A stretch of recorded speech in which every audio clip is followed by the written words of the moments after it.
नमस्कार, स्वागत है मेरे YouTube चैनल में। छात्रों, आज हम डीएलएड द्वितीय वर्ष के छात्रों के लिए जिसका सब्जेक्ट है pedagogy of English primary level और कोड है S6 के अंतर्गत आज हम यूनिट फर्स्ट में एक टॉपिक है factors affecting second language learning, यानी दूसरी भाषा सीखने को प्रभावित करने वाले कारक। और किन किन कारकों का वर्णन करना है इसमें है डेवलपमेंट, ठीक है, फिर है socio economic and psychological factor की चर्चा हम करते हैं। ठीक है, तो आइए स्टार्ट करते हैं। The development and the process of globalisation of English continue to have major social, psychological and economic effect. ठीक है, यानी कि अंग्रेजी के विकास और वैश्वीकरण की प्रक्रिया का प्रमुख सामाजिक, मनोवैज्ञानिक और आर्थिक प्रभाव जारी है। There are varied linguistic consequence very closely interconnected with this social, psychological and economic development. क्या कह रहा है कि इन सामाजिक, मनोवैज्ञानिक और आर्थिक विकास के साथ विभिन्न भाषाई परिणाम बहुत निकट से जुड़े हुए हैं। ठीक है, हिंदी में भी समझते चलिए इसको। इन इंडिया, भारत में, the role and the status of English has reached unprecedented height despite the political and the cultural tension. यानी भारत में राजनीतिक और सांस्कृतिक तनाव के बावजूद अंग्रेजी की भूमिका और स्थिति अभूतपूर्व ऊंचाई पर पहुंच गई है।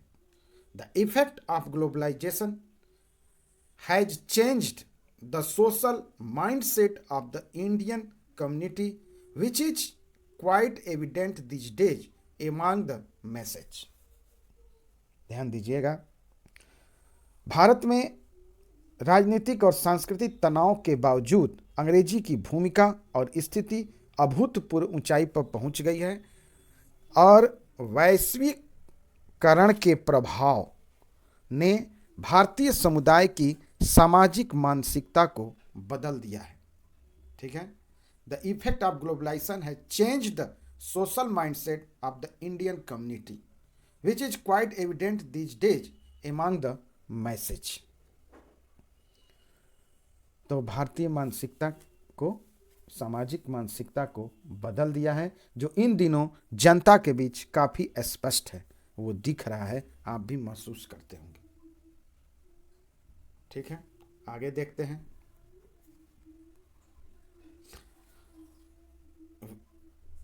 Which is quite evident these days among the message.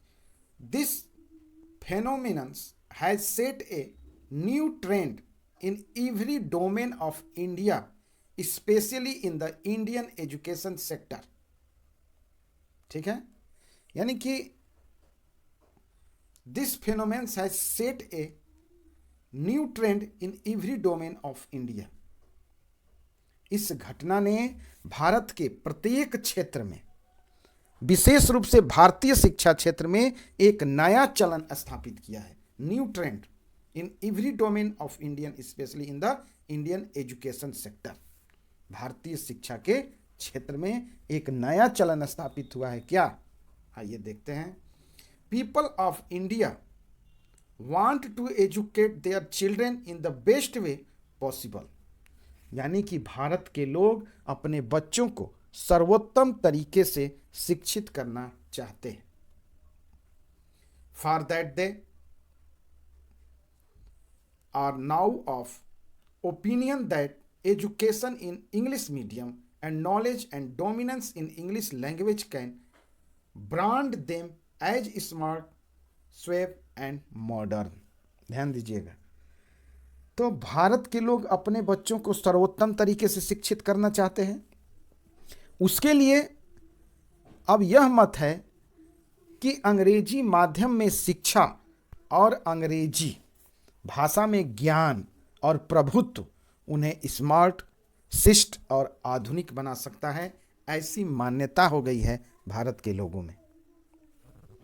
Our colonial masters left long ago, यानी कॉलोनियल मास्टर्स मतलब समझ लीजिए जो जैसे अंग्रेज थे, यानी हमारे औपनिवेशिक स्वामी जो कि बहुत पहले इस सब ट्रेंड को छोड़कर चले गए, उसी को हम अपना रहे हैं। कहने का तात्पर्य यही है।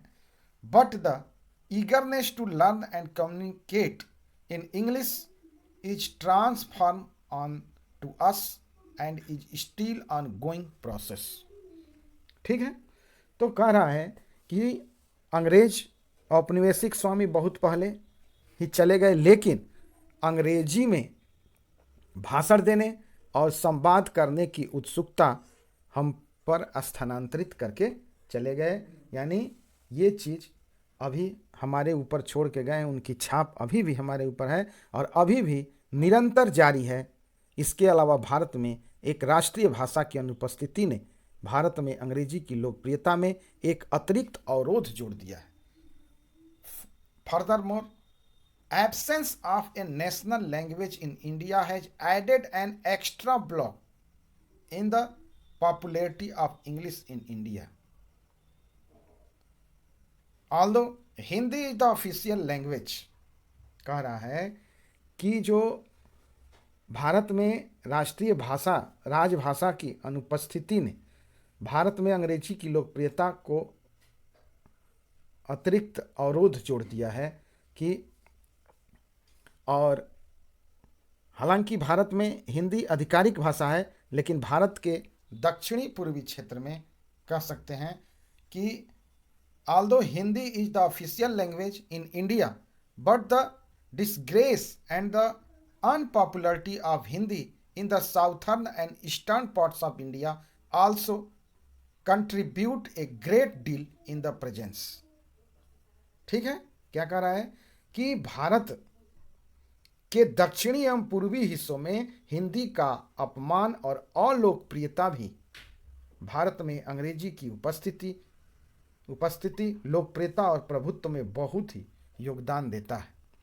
कहने का मतलब यह है कि भारत के लोग हिंदी भाषा का, अंग्रेजी भाषा का प्रयोग ज़्यादा करने लगे हैं, हिंदी भाषा का कम, इसलिए अंग्रेजी भाषा का विकास भी तीव्र गति से हो रहा है। खास तौर से भारत में ही भारत के पूर्वी और दक्षिणी हिस्सों में हिंदी नहीं कम बोली जाती है, साउथ इंडिया में, ईस्टर्न इंडिया में, तो वहाँ अंग्रेजी की लोकप्रियता तीव्र गति से बढ़ रही है, तो इसमें अंग्रेजी को बढ़ावा मिल रहा है।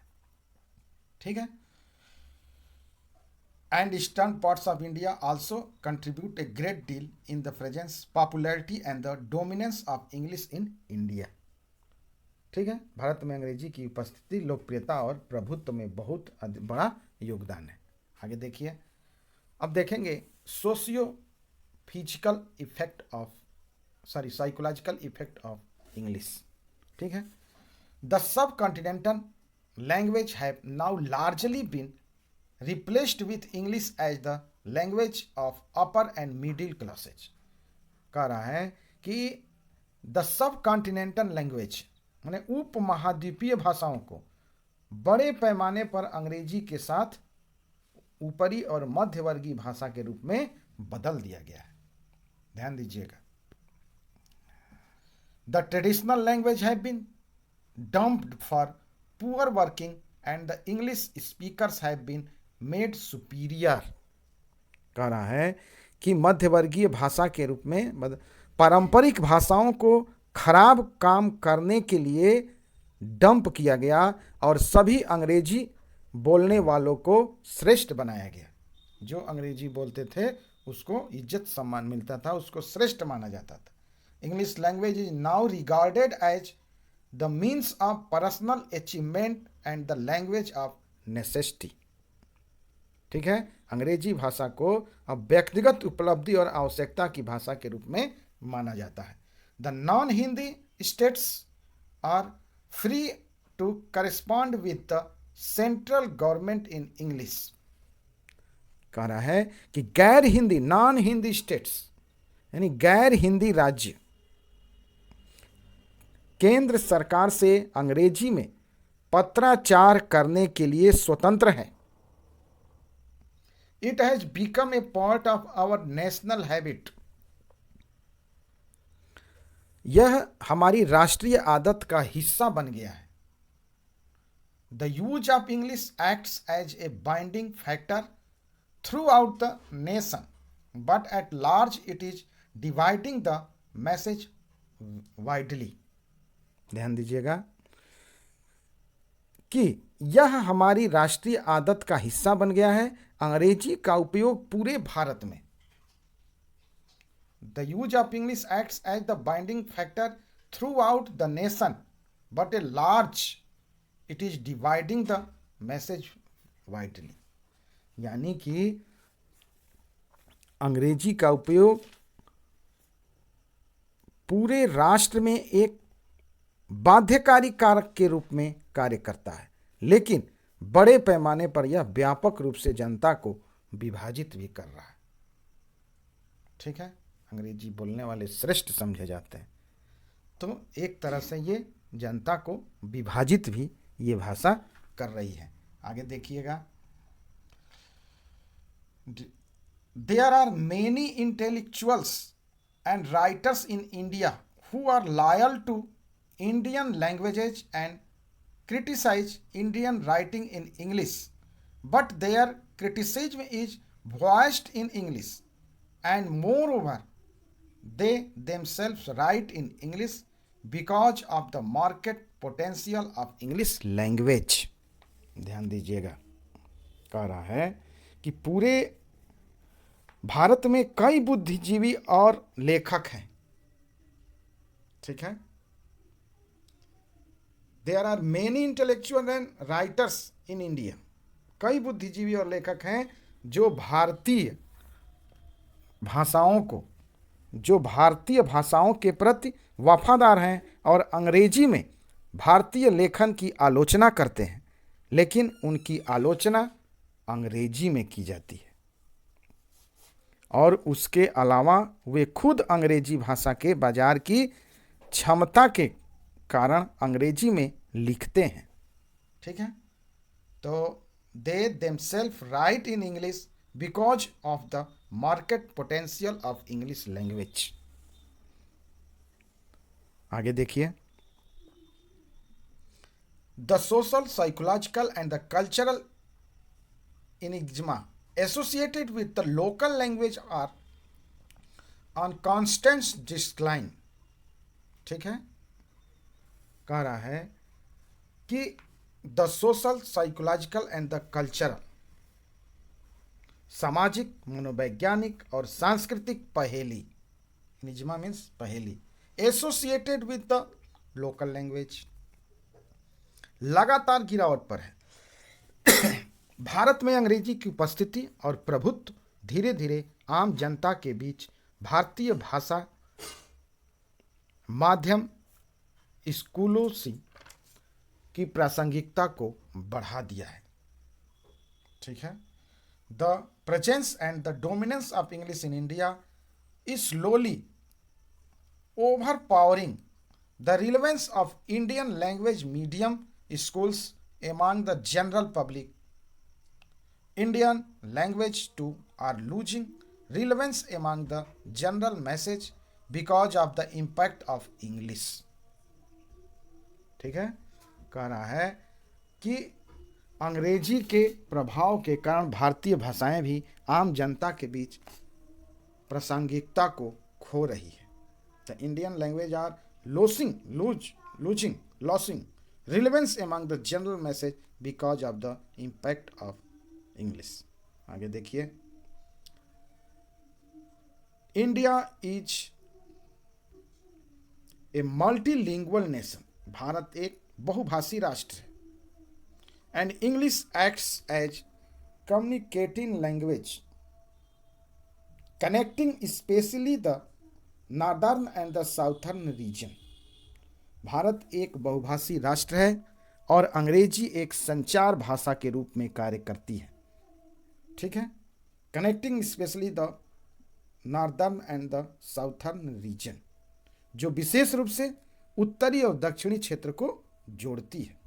We can say that people use English as a strategy in order to be better understood. ठीक है, हम कह सकते हैं कि लोग बेहतर समझ के लिए अंग्रेजी को एक रणनीति के रूप में उपयोग करते हैं। A strategy in order to the better understood the craziness of running after English is seen mostly among the young generation. अंग्रेजी का यंग जनरेशन में बड़ा क्रेज है। अंग्रेजी के बाद समझ लीजिए कि चलने की का जो पागलपन है प्रयोग करने का, ज़्यादातर युवा पीढ़ी में है।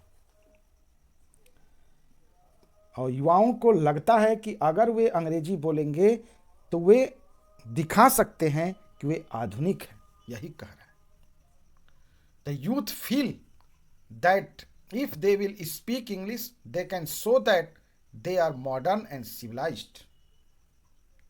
ठीक है, the more youngers are expose to English educational institution, यानी बहुत से युवा अंग्रेजी के संपर्क में आते हैं, उतना ही वे अपनी मातृभाषा बोलते हुए भी अंग्रेजी का उपयोग करते हैं। The more they are English even while speaking their mother tongue. कह रहा है कि the more youngers are expose to English, बहुत से युवा पीढ़ी यंगर्स जो है अंग्रेजी को एक्सपोज करते हैं।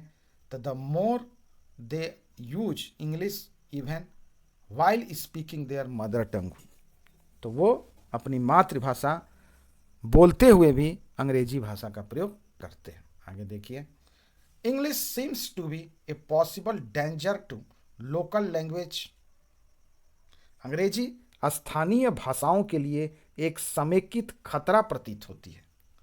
If it starts too early for a child, English language should be an addition to a child's reportion of language, not a substitution for their home language। Prabhu 2009।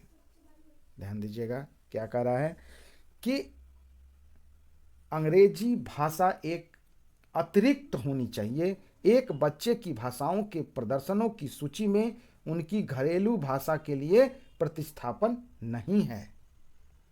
English should be taught in school and colleges but not a the expense of the native टंग।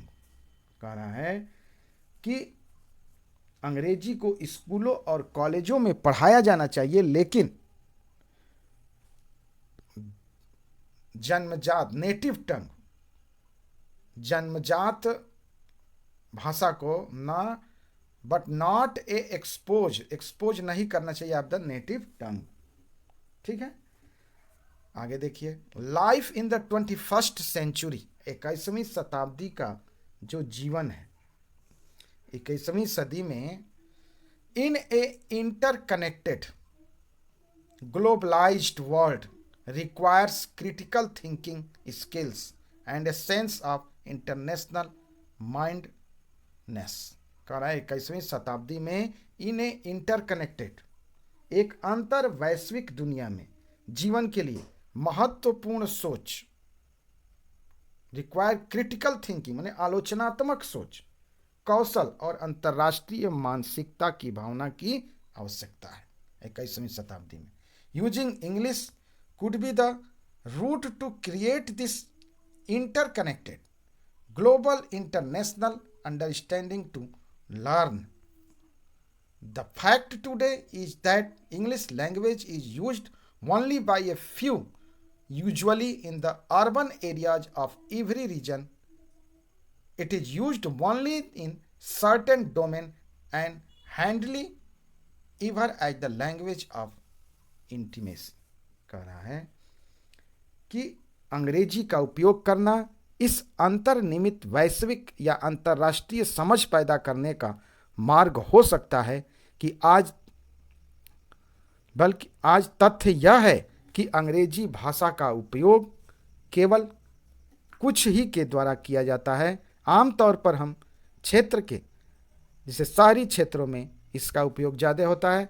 इसका उपयोग केवल कुछ ही domain में किया जाता है और शायद ही कभी अंतरंगता की भाषा के रूप में इसका प्रयोग किया जाए, क्योंकि जो मातृभाषा होती है हम उसी में अंतरंगता की बात करते हैं, उसी में हमारा प्रेम बढ़ता है, उसी को बोलने को हमको संतुष्टि मिलती है।